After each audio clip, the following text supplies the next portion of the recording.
అందించిన మనతో పాటుగా సీనియర్ సంపాదకులు తెలకపల్లి రవి గారు సిద్ధంగా. రవి గారు నమస్తే సార్. నమస్తే వర్మ. సార్, నిధి అగర్వాల్ తప్పేంటి? బెడిసి కొట్టిన శివాజీ క్షమాపణ, మహిళల ఫైరు, మొబైల్ ఫోన్లు వాడొద్దా, ఇవన్నీ ఎలా చూడాలి అసలు? శివాజీది ఇంకా మంటలు ఆరలేదా?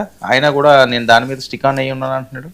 ఒకటి ఆ సినిమా ఏదో దండోరా విడుదలైనట్టుగా ఉంది. సరే, అదొక ఇది అట్లా ఉంచితే శివాజీ, నేను నిన్న చెప్పాను సగం సగం క్షమాపణతో పని కాదు అని. ఆయన క్షమాపణ చెప్తాడు, మళ్ళీ మాట్లాడతాడని కూడా నేను మీకు చెప్పాను. అప్పటికి తెలియదు మనకు వాస్తవంగా, బట్ ఆయన మాట్లాడారు. సార్, శివాజీ ఇదిగోండి, ఈరోజు టైమ్స్ ఆఫ్ ఇండియా సినిమా పేజీలో సగం పేజీ ఇదే. వీళ్ళందరూ మహిళలు, మామూలు కూడా సమర్థులేండి. నందిని రెడ్డి కానీ, ఝాన్సీ కానీ, లేకపోతే ఇంకొకరు కానీ, వీళ్ళ సునీత కృష్ణను, అక్కడికి నిధి అగర్వాల్. అందరికంటే నిధి అగర్వాల్ కోసం చెప్పాను. నిధి అగర్వాల్ని ఏదో చేశారు కాబట్టి అక్కడ ఆమె డ్రెస్ జారి ఉంటే ఏం మాటలు సార్? ఏం డ్రెస్ జారితే ఏమవుతుంది సార్? బాధపడతారు, ఇబ్బంది పడతారు, అంతే కదా. అది ఏదో మహాపాపం అయిపోయినట్టు, చాలా ఘోరం అయిపోయినట్టు నేను మళ్ళీ రెఫర్ చేశా. ఇక్కడ శివాజీ సమస్య కూడా కాదు, నేను ఈ విషయం స్పష్టంగా చెప్తున్నా. ఈ భావజాలము, ఈ ధోరణి, ఈ విధంగా మాట్లాడడము, ఆయన్ను మించి ఓ పెద్ద, నిన్న మళ్ళీ మీడియాతో మాట్లాడారు కదా ఆయన. వాళ్ళు క్షమాపణ చెప్పినట్టే చెప్పి మళ్ళీ దానికి బోలెడు ఇఫ్లు బట్టలు నేను ఉద్దేశం రెండే మాటలు ఏంటి సార్? మీరు కాన్సెప్టే తప్పు. నిధి అగర్వాల్ తప్పేంటి? నిధి అగర్వాల్ కూడా పోస్ట్ పెట్టారు, blaming the victim blaming is no good అని.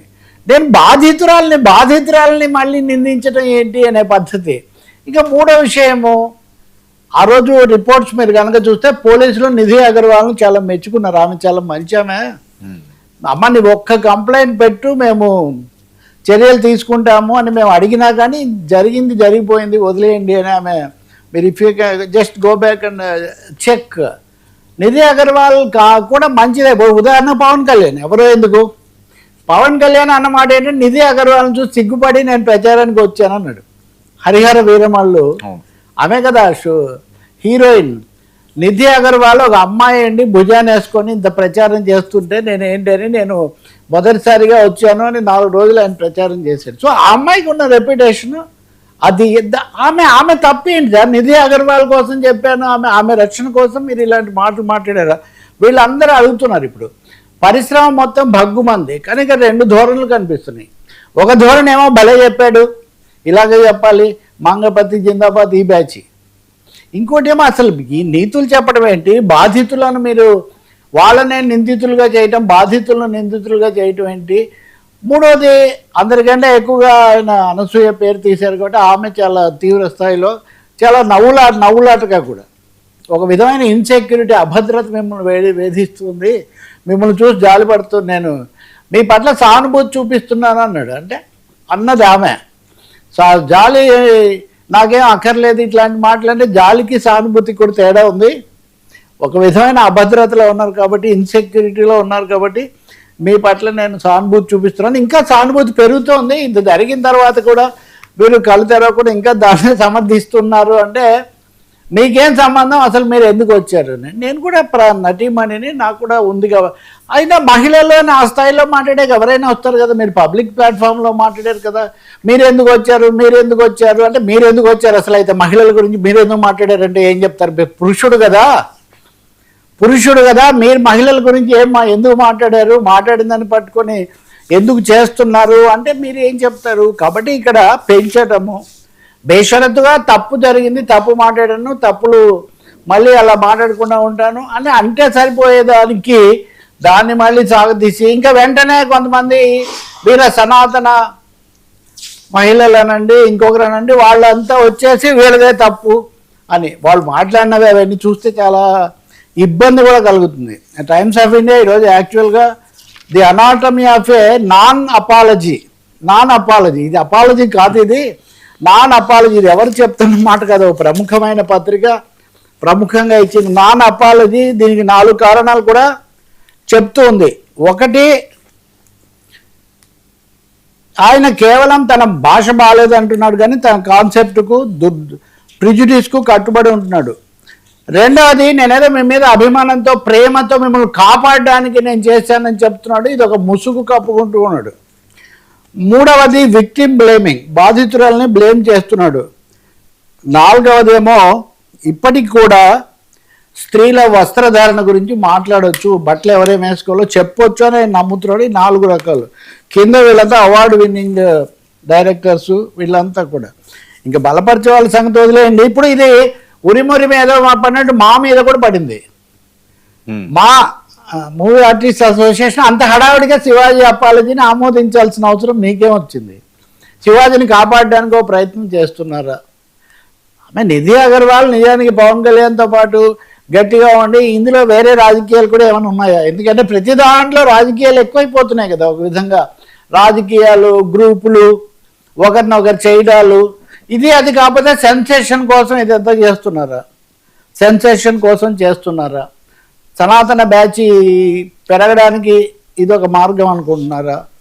మరి కొంతమంది అడుగుతున్నారు బాలయ్య అన్నప్పుడు ఏమన్నారు? అదంతా నిజంగా వీళ్ళే కదా చెప్పాలి. బాలయ్య కూడా సనాతన బ్యాచే కదా, అఖండ బ్యాచే కదా అది.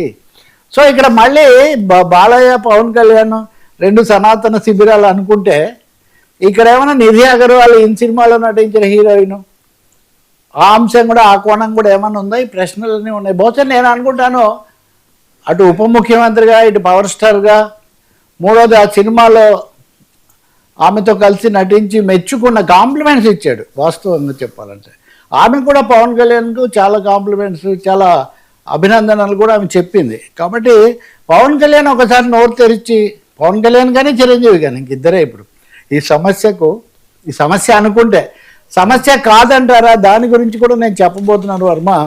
స్త్రీల గౌరవం గురించి మాట్లాడే పెద్ద మనుషులకు ఈ దేశంలో ఏం లోటు లేదు.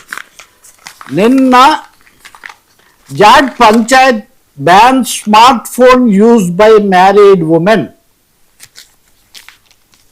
ఉత్తర భారతదేశంలో జైపూర్లో ఒక జాట్ పంచాయతీ వివాహిత మహిళలు కూడా ఫోన్ వాడకూడదు అని ప్రకటించారు. మరి వాళ్ళు మర్యాద కోసమే పెడతా ఉంటున్నారు.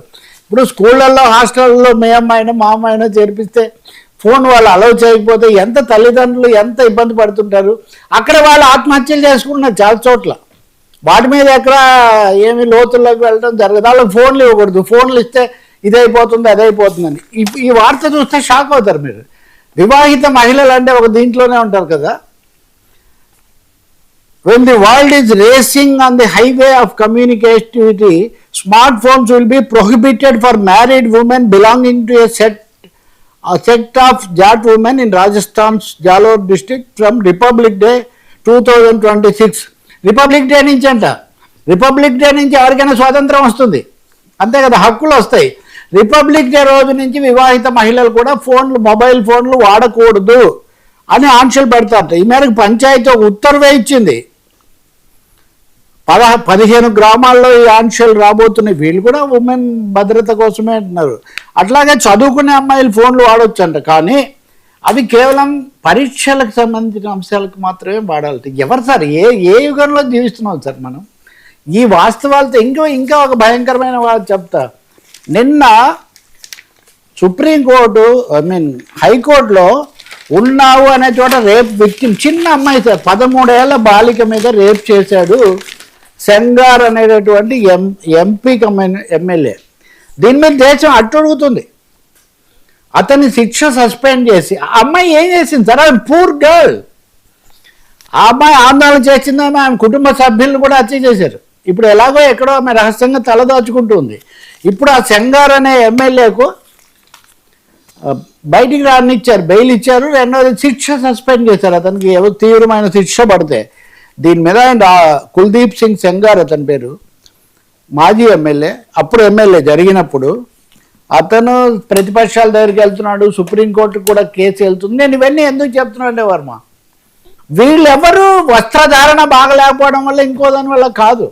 మహిళలకు భద్రత కల్పించాలి అంటే సమాజం యొక్క దృష్టి మారాలి, పోలీస్ వ్యవస్థ బాగుండాలి. కానీ వాళ్ళ బట్టలు ఏం వేసుకోవాలో, వాళ్ళు ఫోన్ వాడాలో వద్దో, వాళ్ళు ఒకప్పుడు ఉత్తరం రాయడం నిషేధం. మన వెనక్కి వెళ్తున్నామా ముందుకు వెళ్తున్నామా? అలాగే చిత్ర పరిశ్రమ కూడా దీని మీద అంత తొందరపడి వాళ్ళకి సర్టిఫికేట్ ఇచ్చేసారా, మరి పునరాలోచించుకుంటారా తెలియదు. కానీ మహిళా దండోరా వేస్తూ ఉంది. ఈ పద్ధతి బాగలేదు అని ఒకరు కాదు, ఇద్దరు కాదు. ఇప్పుడు అనసూయ ఇంకొకరు, ఆమె ఇంకా చాలా విషయాలు మాట్లాడారు. 2 సార్లు ఆమె ట్వీట్లు పెట్టారు. నేను ఆమె గురించి అంటే ఈయన ఆమె పేరు తీశారు కాబట్టి ఆమె మళ్ళీ జవాబు చెప్పారు. బట్ ఇది అనసూయ సమస్య కాదు, ఇంకొకరిది కూడా కాదు, ఆయన సమస్య కూడా కాదు. ఈ ధోరణి మారాలి. బేషరతుగా పరిపక్వత కలిగిన మనిషిగా ఆమె ఇంకో మాట అన్నారు, మరి నన్నేమో ఆంటీ అంటారు, మీకు కూడా 50 ఏళ్ళు దాటాయి కదా, మిమ్మల్ని ఏమో మామూలుగా గారు అంటుంటారే అని కూడా ఆమె అంటున్నారు. సో ఈ వివక్ష, ఈ 2 రకాలుగా చూడటము, నీతులన్నీ ఒకరికే చెప్పటము, ఎదుటి మనిషికి చెప్పేటందుకే నీతులు ఉన్నాయని ఆత్రేయ పాట రాసినట్టుగా ఒక్కసారి ఇప్పటికైనా ఆలోచించుకుంటే చాలా మంచిది. నేను అన్నిటికీ కట్టుబడే ఉన్నాను, మంచి కోరే చెప్పాను, మంచి కోరే చెప్పారు చాలా విషయాలు, అణిగి మణిగి ఉండండి, గతాన్ని ప్రశ్నించకండి, ఇట్లాంటివి. సో ఇది ఏదైనా సర్దుబాటు చేసుకోకపోతే మటుకు మారితే, నేను మీకు చెప్పింది కూడా మీరు గమనిస్తే, పెళ్ళై పిల్లలు కానీ తల్లులు ఫోన్లు వాడకూడదని వీళ్ళ నిషేధాలు ఏంటండి నాకు అర్థం కాదు. ఎక్కడికి పోతున్నాం మనం? Are we going back? తిరోగమనం. లేచింది నిద్ర, లేచింది మహిళా లోకం, దద్దరిల్లింది పురుష ప్రపంచం అని ఎప్పుడు పాడాడు ఎన్టీఆర్ గారు? అన్న గుండమ్మ కథలో పాడాడు. గుండమ్మ కథ దగ్గర నుంచి ఇప్పటికి వచ్చిన మంగపతి వరకు కూడా ఈ పద్ధతులు ఏం మారట్లేదన్నమాట. మారడం చాలా మంచిది. దండోరా, గుండమ్మ వచ్చి దండోరా వేస్తుంది కావాలంటే. సార్ పీపీపీపై బావపట్టు గ్రేటర్ విజయవాడ